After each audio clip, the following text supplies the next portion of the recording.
নমস্কাৰ। আজি আমি আমাৰ নিউজ চেনেলৰ সন্মুখত আমি আমাৰ গোৰ্খা চিটিজেন ফৰাম জোনাই জিলা কমিটিৰ ফালৰ পৰা আমি ক'বলৈ গৈ আছোঁ যে আমি আমাৰ এই মিচিং অট'নমাছ কাউন্সিলৰ আমাৰ গোৰ্খা চিটিজেন ফৰামৰ যোগেদি আমাৰ ইয়াত যিসকল ব্যক্তিসকলে MSCৰ সীমাৰ ভিতৰত নাথাকিম বুলি পেলাই যি কথা কৈছে, গতিকে এই বিষয়টো আমি সম্পূৰ্ণ খণ্ডন কৰিছোঁ আৰু আমি চিটিজেন ফৰাম হিচাপে আমাৰ জোনাই সাব ডিভিজনত আমাৰ গোৰ্খাসকল আগৰ পৰা আছোঁ,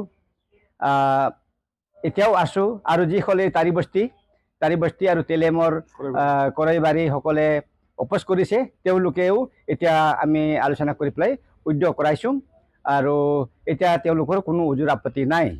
গতিকে আমি MSC কৰ্তৃপক্ষক বা আমাৰ জিলা কৰ্তৃপক্ষক আমি জনাব বিচাৰিছোঁ আমাৰ গোৰ্খা চিটিজেন ফৰামে MSCত সম্পূৰ্ণ ইচ্ছাকৃতভাৱে আমি সমৰ্থন জনাইছোঁ আৰু ভৱিষ্যতেও সমৰ্থন জনাই থাকিম।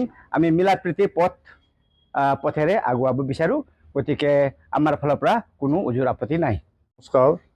Gorkha citizen forum Jonai district কমিটিৰ সম্পাদক হিচাপে মই কৈছোঁ, আমি 2013 চনত যেতিয়া MSCৰ ইলেকশ্যন হৈছিলে সেই সময়ৰ পৰা আমি ছাপৰ্টত আছোঁ আৰু ভৱিষ্যলৈকে আমি ছাপৰ্টত থাকিম।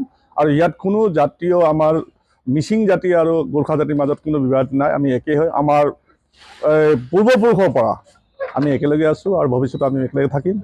আৰু আমি গোটেই জোনাই আমাৰ যোনটো চাৰ্কুল আছে বা জোনাই ব্লকত যিমান আমাৰ 7খন কাউন্সিল আমাৰ সমষ্টি আছে, আমাৰ গোটেই গোৰ্খাই মানে কাউন্সিলক ছাপৰ্ট কৰিছে আৰু যোনে এগেইনষ্ট কৰিছে তেওঁলোকে এতিয়া ছাপৰ্টত আহিছে আৰু ভৱিষ্যলৈকে আমি ছাপৰ্টত থাকিম।